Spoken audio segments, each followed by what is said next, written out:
후반부 강의는 우리가 문화와 언어의 장벽을 넘어서 복음을 전하기 위한 노력 그리고 가능성에 대해서 함께 공부하도록 하겠습니다. 전반부 강의 때 선교라는 것은 문화와 언어의 장벽을 넘어서 그리스도를 증거하고 또 증거하기 위한 여러 가지 활동들을 다 합해서 우리가 선교라고 이해한다라고 말씀드렸습니다. 자, 그러면 어떻게 우리가 언어와 문화의 장벽을 넘어서 복음을 증거할 수 있을까? 의사 전달에는 4가지 요소가 있습니다. 첫 번째, 발신자, 메시지를 전하는 사람이죠.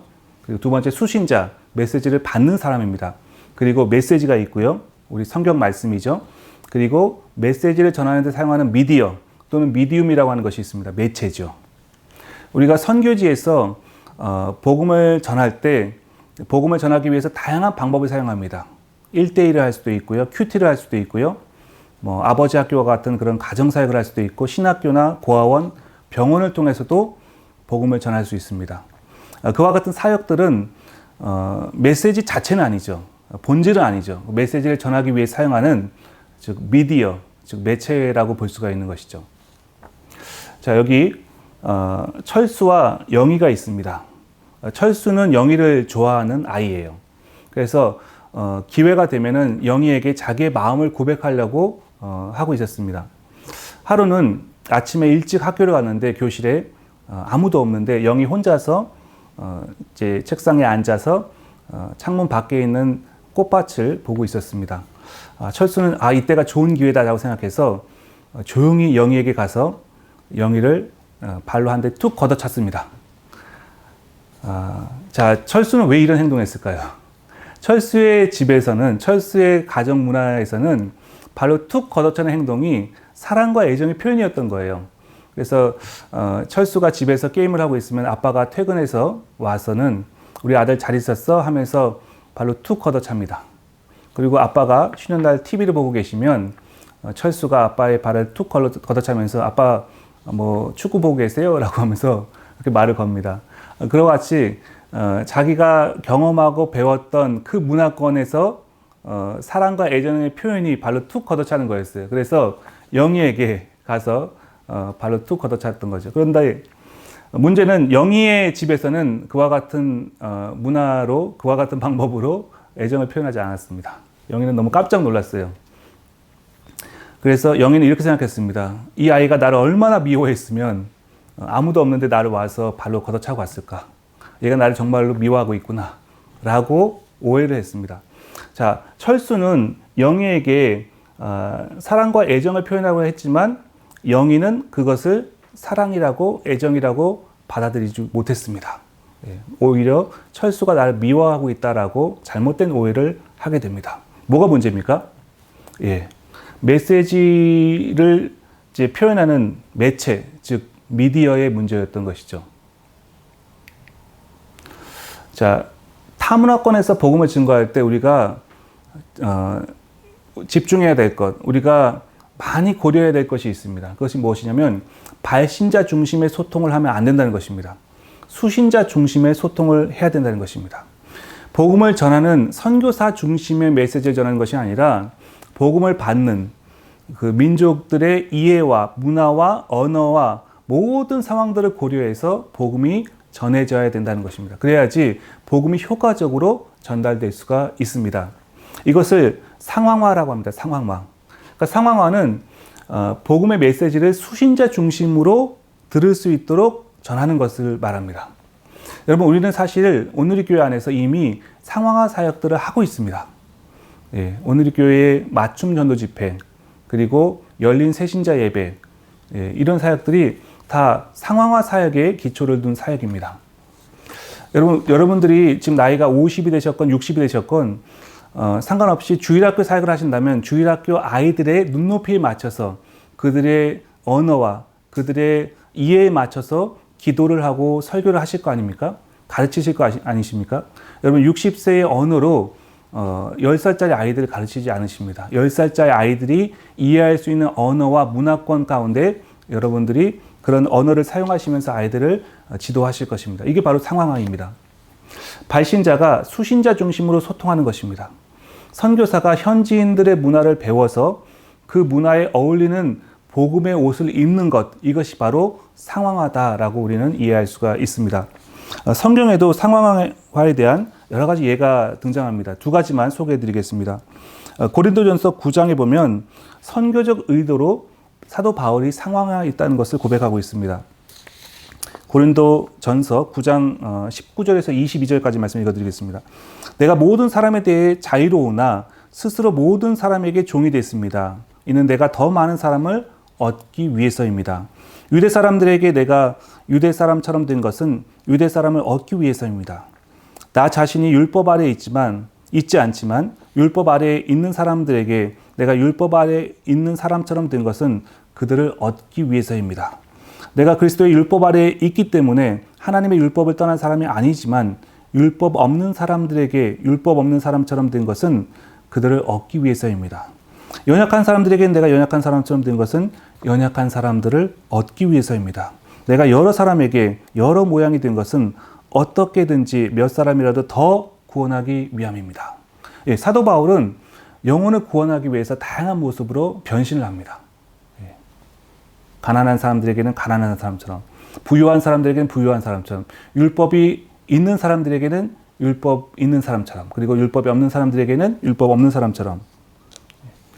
사도행전 17장에 보면 유명한 바울의 아레오바고 설교가 기록되어 있습니다.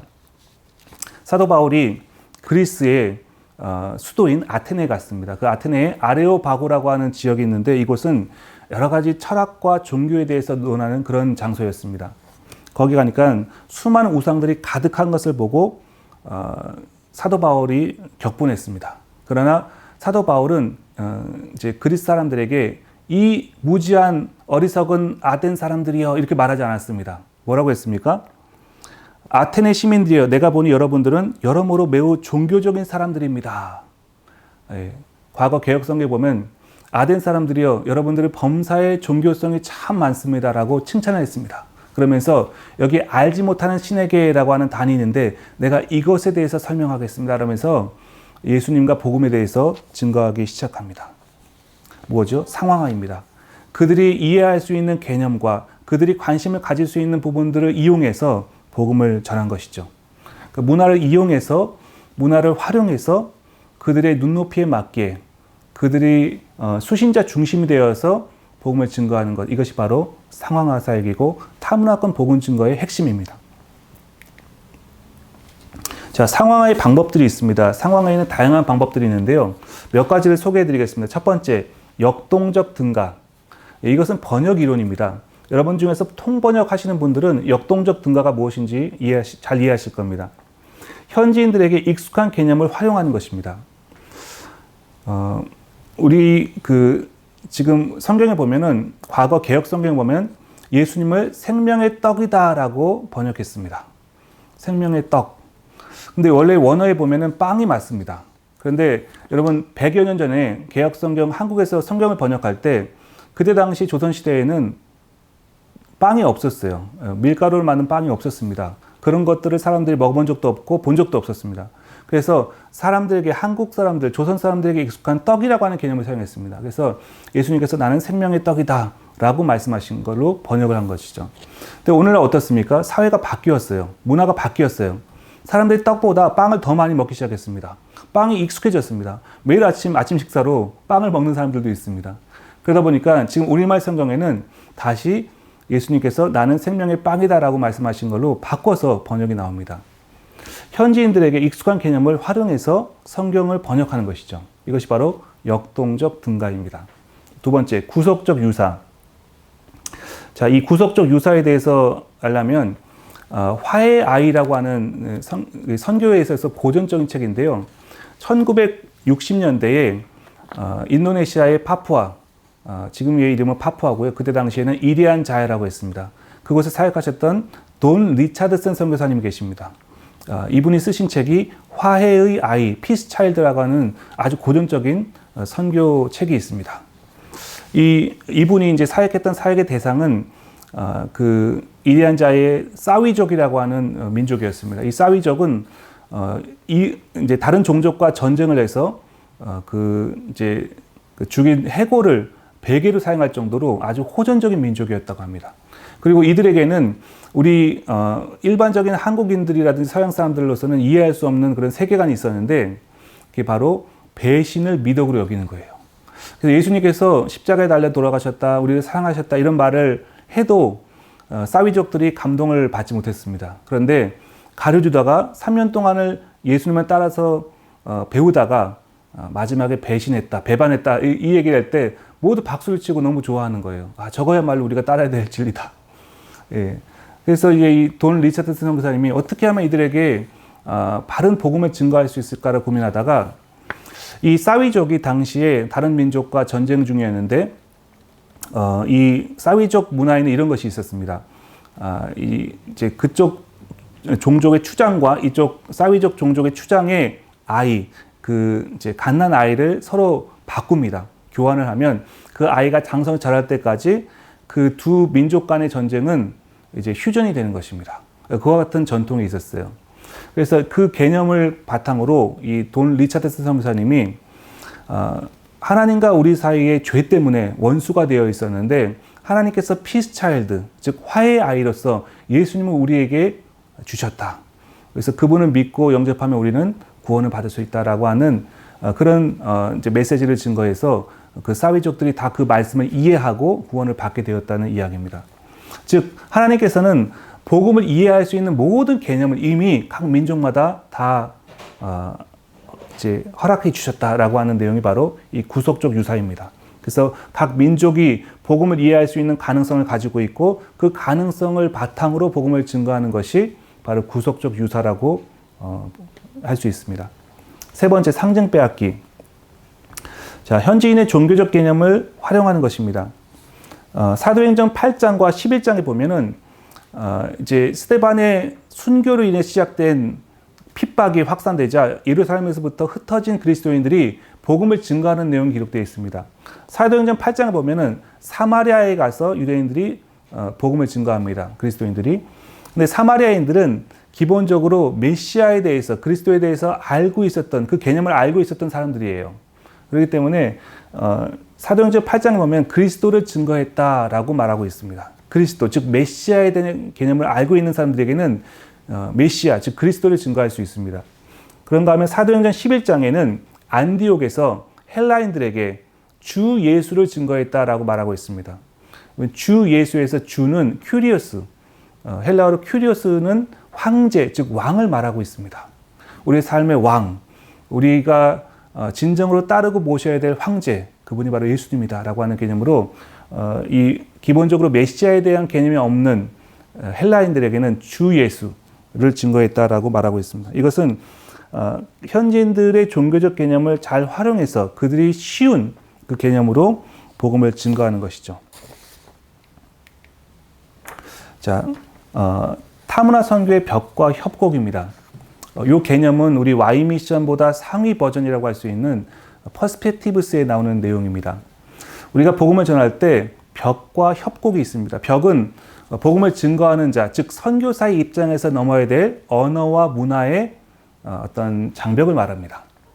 그래서 우리가 한국 문화권에서 평생을 살았던 선교사가 이제 네팔에 가서 네팔 언어를 배우고 그들의 식사를 하고 그리고 그들이 입는 옷을 입고 또 그들의 문화권 가운데 적응해서 네팔인이 이해할 수 있도록 복음을 증거하고 그들을 설득하는 과정, 이게 바로 벽입니다. 쉬운 일이 아니죠. 평생 자문화권에 살았던 사람이 타문화권에 가서 언어와 문화를 익혀서 그들을 설득하는 과정, 그들에게 복음을 증거하는 과정은 결코 쉬운 일이 아니죠.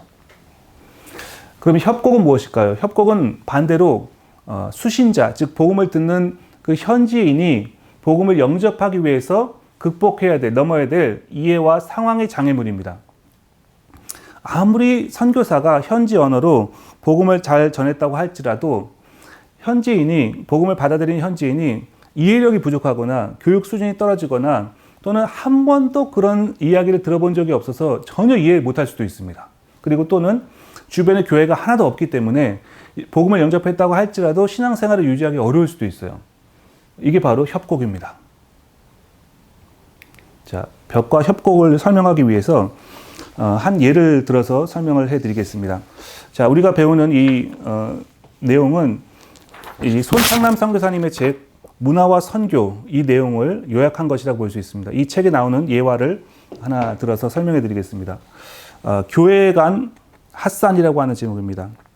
자, 우리 이제 벽과 협곡에 대해서 배우고 있는데 협곡, 즉 현지인의 입장에서 복음을 받아들이기가 얼마나 어려운가를 설명한 내용입니다. 교회를 찾아간 핫산. 어떤 지역에 핫산이라는 무슬림 청년이 있었다. 그 동네에는 그에게 복음을 알려주는 사람이 한 명도 없었다. 하지만 어떤 사람에게서 꾸란에 나오는 이사 알마시를 믿는 사람들이 옆 동네에 있다는 이야기를 들었다. 이사 알마시는 예수님을 말합니다. 무슬림들도 복음서를 읽습니다. 그리고 이사 알마시, 즉 예수님을 선지자로 인정하고 있습니다. 그곳에 가면 자기가 들었던 꾸란의 이사 알마시에 대해서 더 자세히 알 수 있을 것이라는 기대감에 그는 가족들 모르게 반나절을 걸어서 그리스도인들이 모이는 교회라는 곳을 찾아갔다. 하지만 그는 교회 건물을 보는 순간 마음이 착잡했다. 건물 지붕에는 십자가가 높이 달려 있었다. 그는 할아버지에게 들은 십자군 이야기가 생각났다. 오래전 어디선가 나타난 사람들이 십자가 장식을 한 창으로 마을 사람들을 죽였다는 이야기였다. 핫산은 자기가 그토록 오고 싶었던 교회에서 자기 조상들이 가장 싫어하는 십자가를 보고 망설이지 않을 수 없었다. 하지만 결국 교회 안으로 들어가기로 결심했다. 예배가 시작되었는지 교회 바깥에는 아무도 없었다. 사람들이 교회 안에서 예배를 드리고 있는 것 같은데 문제는 아무도 신을 벗고 들어간 흔적이 없다는 것이었다. 그것은 분명히 하나님을 만나는 곳일 텐데 사람들은 왜 신발을 신고 들어갔을까? 그는 자신도 신발을 신고 예배당 안으로 들어가야 할지 잠시 망설였다. 왜냐하면 그는 어릴 때부터 하나님을 예배하는 장소에는 신발을 벗고 가야 한다고 들었기 때문이다. 그리스도인들이 모두 신발을 신은 채로 하나님을 예배한다는 것이 신기하기만 했다. 예배당 안으로 들어간 핫산은 다시 한번 놀라고 말았다. 하나님을 예배하는 사람들이 모두 의자에 앉아 있었다. 그는 어릴 때부터 하나님을 예배할 때는 바닥에 앉거나 일어서서 거룩하신 하나님을 예배해야 한다고 들었다. 그런데 교회에서는 사람들이 모두 의자에 앉은 채로 하나님을 예배하는 것이 아닌가. 다른 문제도 있었다. 긴 의자에 남녀가 섞여 앉아서 예배를 드리고 있었다. 무슬림에게 남녀가 함께 앉는다는 것은 매우 다른 의미를 갖는다. 그는 할 수 없이 사람들이 앉아있는 의자에 앉았다. 옆에 앉은 여성을 보고 또 깜짝 놀랐다. 무슬림이라면 당연히 가려야 할 신체 부위를 드러내놓고 예배를 드리고 있었다. 그것만이 아니었다.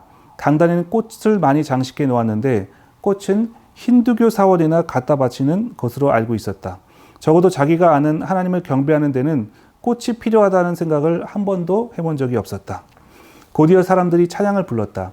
찬양은 최신 음악 곡조에 맞추었는데 마이클 잭슨이나 마돈나가 부르는 것과 같은 곡조였다. 핫산은 하나님을 제대로 예배할지 모르는 이 사람들에게 이사 알마시, 즉 예수님에 대해서 묻고 싶은 마음이 싹 사라졌다. 그는 조용히 자기 마을로 돌아왔다. 예, 여러분 어떻습니까? 무슬림 청년 핫산이 교회에 찾아갔는데 복음을 이해하기 위한, 복음을 깨닫기 위한 협곡이 너무도 깊었던 것이죠.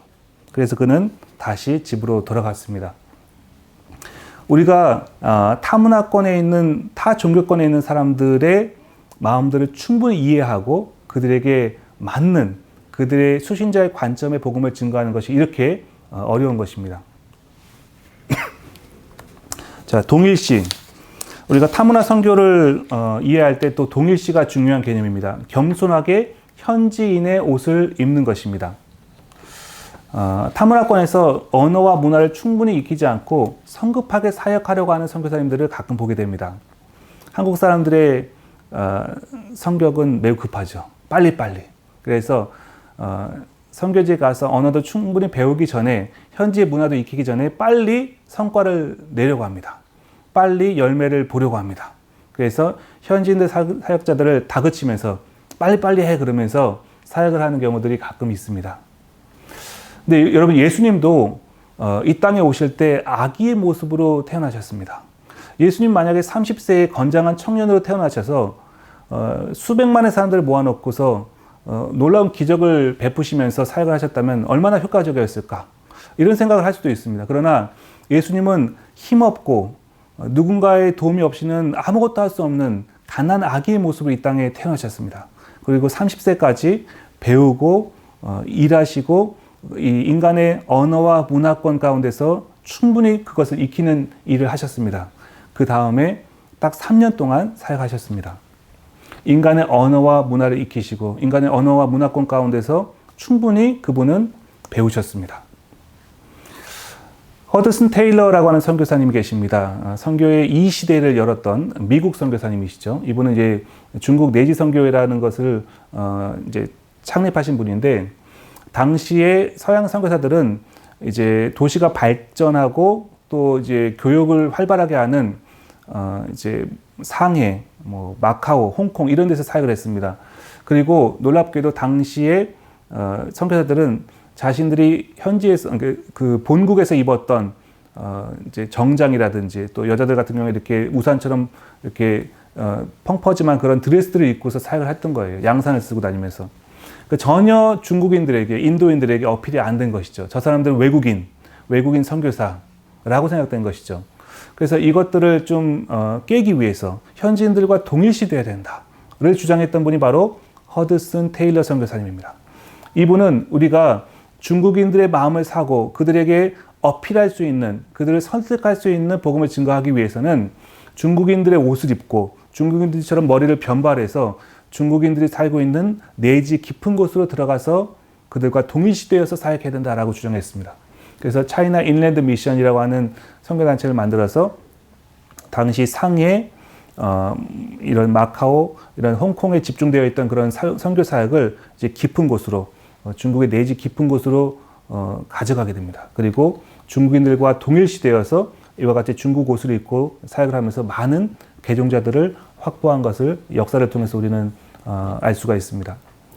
현대의 동일시는 꼭 현지인들하고 똑같은 옷을 입고 똑같은 거 음식 먹으면서 똑같이 되는 것만을 의미하는 것은 아닙니다. 지금의 동일시는 태도와 그리고 우리들의 마음가짐이 중요한 것입니다. 그래서 현지인들과 똑같이 되려고 하는, 그들과 공감하려고 하는, 소통하려고 하는 우리의 태도와 자세가 바로 동일시의 중요한 이제 기준이라고 할 수 있습니다. 중요한 것은 사역을 위해서 문화를 배우는 것이 아닙니다. 처음에는 사역을 위해서 문화를 배울 수밖에 없지만 사역을 하기 위해서 문화를 배우는 것이 아니라 그들을 존중하기에, 그들을 사랑하기에 그 언어를 배울 때 우리는 더 빨리 언어를 배울 수 있고 그들의 문화에 적응할 수가 있습니다. 자, 제 사진입니다. 2001년도에 찍었던 제 사진을 이제 여기 좀 올려놨습니다. 지금의 제 아내가 된 당시의 자매입니다. 예. 네팔에서 제가 단기 선교사 때 만났어요. 2001년도 1년 동안 제가 네팔에 단기 선교사로 있으면서 사역을 하다가 지금의 제 아내가 된 자매님을 만나는데, 이제 그 네팔의 그 외국인들을 위한 고전적인 학습 교재가 있습니다. 네팔 학습 교재. 그 책이 바로 베이직 코스 인 스포큰 네팔이라고 하는 책입니다. 이 책은 지금도 사용되고 있고 네팔어를 배우기 위한, 외국인들을 위한 아주 좋은 책입니다. 그 책이 1과부터 40과까지가 있는데요. 제가 알기로는 1년짜리 단기 선교사나 봉사자가 와서 1년 동안 그 40과까지를 다 공부하고 간 사람이 거의 없었습니다. 근데 저는 그 책을 7번을 정독을 하고 반복해서 공부를 하고 다른 책을 2권을 더 봤습니다. 제가 왜 그랬을까요? 예, 이분과 제가 관심이 있고 제가 좋아했던 이분과 대화를 해야 됐기 때문에, 예, 정말 열심히 공부한 것이죠. 물론 네팔인들을 사랑하는 마음도 있었고 섬기고자 하는 그런 마음도 있었습니다. 그와 함께 이 자매님과 대화를 해야 됐기 때문에 더 열심히 공부할 수밖에 없었습니다. 자, 제가 이 말씀을 왜 드리느냐, 현지 언어와 현지 문화를 빨리 적응하고 또 효과적으로 학습할 수 있는 그 방법은 어디서 오는가? 그 현지인들을 사랑하면 됩니다. 그 현지인들을 위해서 기도하고 그들을 위해서 복음을 전하기 위한 간절한 마음이 있을 때 우리는 현지 언어와 문화에 더 빨리 익숙해질 수 있고 더 빨리 적응할 수가 있습니다. 자, 선교지 문화에 대한 태도입니다. 선교지 문화에 대한 우리의 태도와 자세를 볼 수가 있는데요. 순수한 차이, 예를 들어서 손으로 밥을 먹는다, 또는 이제 여름에도 긴 옷을 입고 다닌다. 이런 순수한 차이는요, 그냥 존중해주면 되는 거예요. 이걸 뜯어 고치려고 하면 안 돼요. 꼭 숟가락으로 밥을 먹는 것이 손으로 밥을 먹는 것보다 더 좋다라고 말할 수 없어요. 이거는 순수한 차이예요. 이것은 그냥 존중해 주면 됩니다. 근데 현재 문화 중에서 어떤 현재 관습 중에서 무지에서 오는 것들이 있어요. 잘못된, 잘 알지 못해서 오는 것들이 있습니다. 이런 부분은 교육을 해줘야 됩니다. 그리고 현지의 문화 중에서 악한 것이 있을 수 있습니다. 이런 것들은 변혁시켜야 됩니다. 자, 이 밑에 있는 그림이 뭐냐면 서티프라타라고 하는 인도와 네팔에 불과 100년, 200년 전에 자행되었던 악습입니다. 남편이 죽으면 아내를 함께 화장을 시키는 거예요. 살아있는 아내를 죽은 남편과 함께 화장을 시키는 이것이 서티프라타라고 하는 악습이었습니다. 이런 것들을 복음이 들어가서 윌리엄 캐리 때에 이제 변혁을 시킵니다. 그래서 지금은 이제 다 없어진 지가 오래됐죠. 근데 과거에 이와 같은 문화의 이름으로 악한 이런 일들이 자행되었습니다. 선교를 통해서 복음이 그 문화 안에 들어감으로써 기존의 문화의 일부가 하나님을 기뻐하는 내용으로 변화되는 일은 반드시 이루어져야 됩니다. 일어나야 됩니다. 우리나라도 과거에 점집이 많았고 무당이 많았습니다. 그리고 제사를 지내는 집들이 집집마다 많았습니다. 그런데 이제 교회들이 많이 들어서고 이제 복음이 영향력을 끼치면서 무당이 없어지고 그리고 점집이 없어지고 미신이 없어지고 그리고 이제 여성들의 권리가 향상되고 어린이들을 소중하게 여기고 이런 문화들이 점점 발전되는 것이죠. 이것이 다 복음의 영향력입니다. 자, 인도 사회에 서티프라타라든지 여아유기, 이제 아기가 태어나서 아들이 나오면은 이제 아들은 이제 잘 보살피고 여자 아이가 태어나면 그냥 이제 죽도록 방치해버리는 이런 것들이 과거에 자행되었는데 윌리엄 캐리가 복음을 통해서 이런 부분들을 개혁을 했습니다. 중동 지역에는 일부 다처제가 있습니다. 과거에 아버지 학교를 중동 지역에서 했는데 마지막 날에 아버지 학교에는 아내의 발을 씻어주는 그 세족직이 있지 않습니까? 그래서 한국 강사가 내일 아내를 데리고 오십시오 했더니 한 학생이 제 아내가 3명이 있는데 몇 번째 아내를 데려와야 됩니까? 라고 말을 했다고 합니다. 우리가 들을 때 너무 황당한 이야기지만 그 당시에 중동 지역의 문화권에 아내가 3명이 있을 수도 있기 때문에 그 부분에 대해서 우리가 성급하게 접근해서 2명의 아내를 버리십시오라고 말할 수는 없는 것이죠. 이런 부분들, 예, 일부 다처제, 남성 중심의 문화 이런 것들이 복음이 들어가면 서서히 변혁되는 것입니다. 그래서 그리스도의 중심으로 하나님 중심으로 성경 중심의 문화로 바뀌고 변혁되는 것입니다. 자, 이제 문화에 대해서 이야기를 하기 때문에 우리가 단시간 동안 문화를 집중적으로 타 문화를 경험할 수 있는 일은 바로 아울리치죠. 오늘 교회는 아울리치형 교회라고 할 수 있습니다. 그래서 매년 수천 명의 아울리치 팀들이 해외 아울리치, 그 해외 선교 교육 여행을 갑니다. 오늘 교회가 정의하는 아울리치는 선교 교육 여행입니다. 우리가 선교지에 가서 다양한 문화와 선교사님들의 사역을 배우고 또 그것을 위해서 기도하는 그런 여행이죠. 제가 이제 네팔에 있으면서 8년 동안 한 40팀 가까운 아울리치 팀들을 맞았습니다. 그러다 보니까 이제 아울리치 팀들이 처음 날 와가지고 기도하는 모습 보면 앞으로 일주일 동안 이 팀이 어떻게 할지를 금방 알게 되는 것이죠. 오늘의 교회, 이거는 어디에도 안 나온 내용인데 제가 정리한 내용입니다.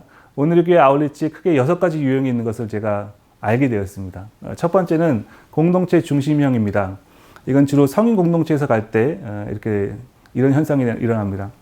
아울리치도 좋고 선교 사역도 좋지만 우리 공동체 리더십들이 일주일 동안 이렇게 동고동락하면서 같이 함께 지낼 기간이 또 언제 있겠느냐. 그러므로 우리 공동체에 좀 결속을 도모하자. 그러면서 이렇게 선교사님이 뭐 사원에서 설명을 하거나 선교지 사역에 대해서 안내를 해도 잘 안 듣고 자기들끼리 교제하고 뭐 이렇게 기도하고 또 나눔에 이제 집중하는 마치 MT 온 것처럼 이제 그런 팀들이 있습니다. 공동체 중심형입니다. 사역 집중형입니다. 주로 청년부나 대학부 또는 일부 사역팀이 가면 이와 같은 형태가 일어납니다. 이분들은요, 선교지의 상황이라든지 선교 사역보다는 본인들이 가져간 사역을 어떻게 하면 잘 성공시키고 정착시키고 돌아올까, 여기에 모든 관심이 집중되어 있는 분들이에요. 매우 일사불란하게 움직이고 팀워크 좋습니다. 그런 장점도 있지만 여러 번을 와도 선교지의 어떤 문화라든지 언어를 이해하려고 하는 노력이 별로 없고 본인들이 가져간 사역을 잘 정착시키고 성공시키는 데만 집중하는 그런 현상들이 일어나는 팀들입니다. 선교사 위로형. 선교사님들을 열심히 위로하기 위해서 기도해주고 막 선물 주고 선교지나 사역보다는 선교사님 자체에 집중하는 팀들이 이와 같은 유형입니다. 관광 기대형. 더 설명하지 않아도 되겠죠. 관광을 기대하는 분들이 있습니다. 교육 연수형. 학생들이 가면 이제 이런 유형이 됩니다. 가능성 타진형은 선교사님들이 선교지에 갈 수 있을까를 가능성을 타진하기 위해서 이제 리서치에 오는 분들이 있습니다. 그래서 이와 같은 6개의 유형으로 이제 아울리치 팀들의 유형이 나누는데 가장 이상적이고 바람직한 것은 어떤 유형일까요? 예. 여기서 장점들만 다 뽑으면 됩니다. 사실은 아울리치라는 것은 공동체에 집중하는 시간도 아니고 사역에만 집중하는 시간도 아닙니다. 그리고 선교사를 위로하기 위한 것도 좋지만 그것이 목적이라고 할 수는 없습니다. 이 아울리치를 통해서 하나님께서 우리에게 보여주시고자 하는 것이 무엇인가? 현지 영혼이죠. 현지 교회죠. 현지에 있는 공동체.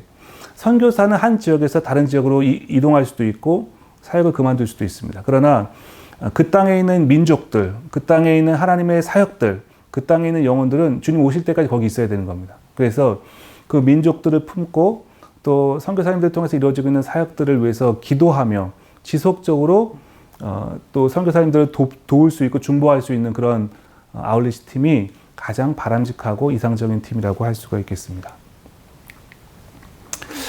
제가 지금 네팔 선교 사역을 하다가 본부 사역도 경험하고 지금은 잠시 이주민 사역을 하고 있습니다. 그래서 이주민 사역 이야기를 잠깐 들려드리겠습니다. 한국의 이주민들이 지금 변화하고 있습니다. 저는 지금 안산 네팔 예배를 섬기고 있는데요.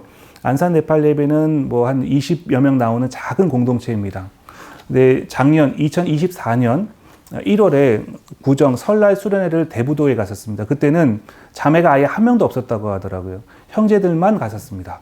제가 올해 맡고 나서 올해 1월에 동일한 장소인 대부도로 30명이 이제 구정 설날 수련회를 갔습니다.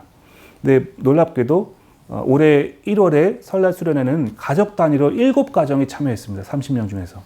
도대체 1년 만에 왜 이렇게 변화되는 것일까? 작년 2024년도에 이제 고용 허가제로 이제 근로를 하던 한국의 이주 근로자들이 E7, 즉 이제 가족들을 초청할 수 있는 비자로 바꾸어서 가족들을 초청해서 아내와 또 자녀들이 온 경우들이 많았습니다. 그래서 지금 급속하게 가정 단위의 이주민들이 늘어나고 있는 상황입니다. 늘어나고 있는 가족 단위의 이주민들. 과거에는 남자 혼자 또는 자매 혼자 와서 한국에서 일했다면 지금은 이제 가족 단위로 와서 일하고 있는 그런 이주민들이 늘어나고 있습니다. 그래서 얼마 전에 태어난 저희 네팔 예배의 가장 어린 아기 성도입니다. 오선. 아이 이름이 오선인데요.